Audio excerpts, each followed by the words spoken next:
Assalamualaikum warahmatullahi wabarakatuh. Dialah orang yang menjagamu di saat yang lain tertidur terlelap. Dialah orang yang memastikanmu kenyang meski dirinya lapar. Dialah orang yang ikut merasakan kesedihanmu meski itu bukan masalahnya. Dialah satu-satunya orang yang banyak menyebut namamu dalam doa. Dialah orang yang paling berharap kesembuhanmu bila engkau sakit. Dialah orang yang senantiasa mendukungmu agar engkau sukses. Suatu ketika, seorang lelaki dari Yaman tawaf berjalan keliling Ka'bah sembari menggendong ibunya yang sudah tua renta. Lalu dia bertanya kepada Abdullah ibnu Umar radhiyallahu anhu, "Apakah menurut Anda, saya sudah cukup membalas kebaikan ibu saya?" Ibnu Umar berkata, "Belum. Bahkan itu tak sebanding dengan satu tarikan nafas derita kesakitannya saat melahirkanmu ke dunia." Hadits riwayat Al-Bukhari. Kisah lainnya belum lama terjadi. Bercerita tentang seorang ibu yang berada di tinggal wilayah Hasmir. Ibu ini memiliki anak perempuan yang menderita penyakit tulang.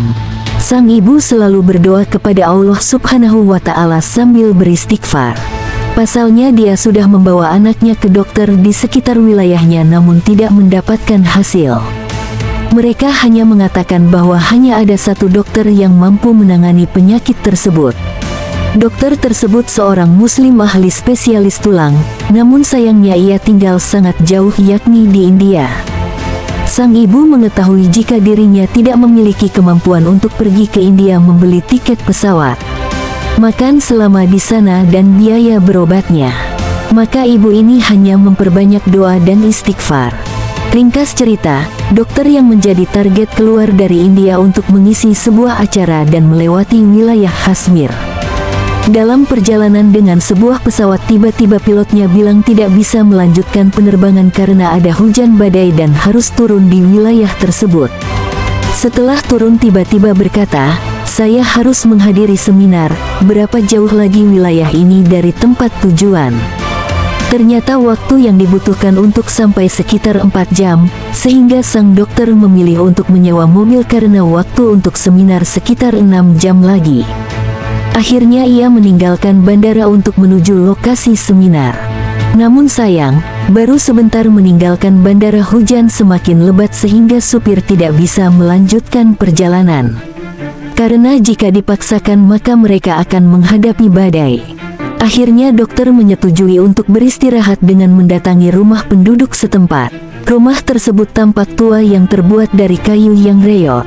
Lalu dokternya mengetuk pintu, mengucapkan salam dan meminta bantuan agar sang pemilik rumah memberikan tumpangan. Lalu sang dokter masuk dan si ibu mengambilkan minuman. Ketika sang dokter berada di ruang tamu, anak si ibu ini menangis kesakitan di kamar. Lalu dokter bertanya, "Kenapa anak ibu menangis?" tanya dokter. "Sakit tulang," jawab sang ibu.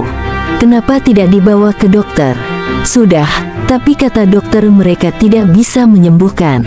Yang bisa menyembuhkan hanya dokter yang bernama si Fulan." Dokternya lalu berkata, "Segala puji bagi Allah yang mendatangkan saya ke rumah ibu. Saya ini dokter yang ibu maksud." Allahu Akbar. Allah datangkan pertolongan ke rumahnya justru hanya dengan istighfar, tanpa biaya. Masya Allah. Sungguh doa seorang ibu untuk anaknya sebagaimana anak panah yang melesat cepat tepat pada sasaran. Ibu adalah salah satu keramat di dunia. Doa-doanya didengar dan dijawab oleh Allah Ta'ala.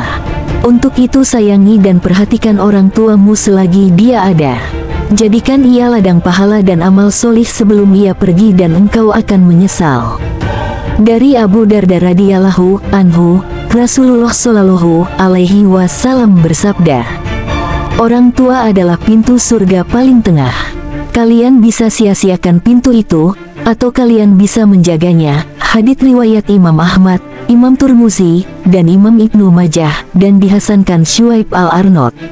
Semoga kita termasuk anak-anak yang solih, yang senantiasa berbakti, memohon ampun dan mendoakan kedua orang tua kita. Dan siapa yang ingin kelak anak-anaknya berbakti kepadanya, maka hendaknya ia sekarang juga berbakti kepada orang tuanya.